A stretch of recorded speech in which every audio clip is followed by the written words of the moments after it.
சுற்றுச்சூழலை பாதுகாக்க நினைக்கிற பசுமை நாயகர் மருத்துவர் அன்புமணி ராமதாஸ் அவர்கள் இதோ ரிஷிவந்தியத்திலே நடைபயணம் மேற்கொண்டு வந்து கொண்டிருக்கிறார்.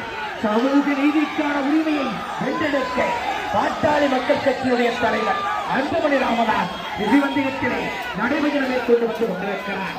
வன்முறை இல்லாத வாழ்வு, மகளிருக்கான உரிமையை மீட்டெடுக்க தமிழ்நாட்டு மக்களுக்கு விழிப்புணர்வை ஏற்படுத்த இதோ பாட்டாளி மக்கள் கட்சியினுடைய தலைவர் அன்புமணி ராமதாஸ் அவர்கள் வருகை தந்து நடைபயணம் மேற்கொண்டு வந்து கொண்டிருக்கிறார்.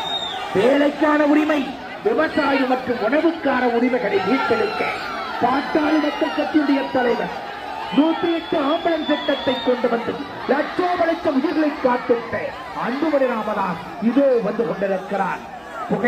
பொது இடங்களிலே புகைப்பிடிக்க தடை சட்டம் கொண்டு வந்த அன்புமணி ராமதாஸ் அவர்கள் இதோ ரிஷிவந்தியத்திலே மக்கள் வெள்ளத்திலே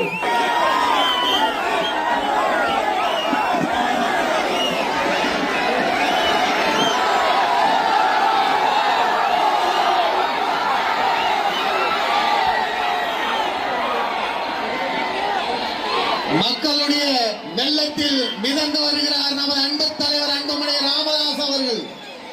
நமது மண்ணையும் நமது மக்களையும் காக்க, நமது மண்ணையும் நமது மக்களையும் காக்க விவசாயிகள் தான் எனது கடவுள் என்று சொன்ன நமது அன்பு தலைவர், விவசாயிகள் தான் எனது கடவுள் என்று சொன்ன நமது அன்பு தலைவர் அன்புமணி ராமதாஸ் அவர்கள் இதோ உங்கள் மத்தியிலே இதோ சோறு போடுகிற விவசாயிகள் தான் என்னுடைய கடவுள் என்று சொன்ன ஒரே தலைவர் நமது அன்புமணி ராமதாஸ் அவர்கள் இதோ உங்கள் மத்தியிலே வருகை தந்திருக்கிறார்.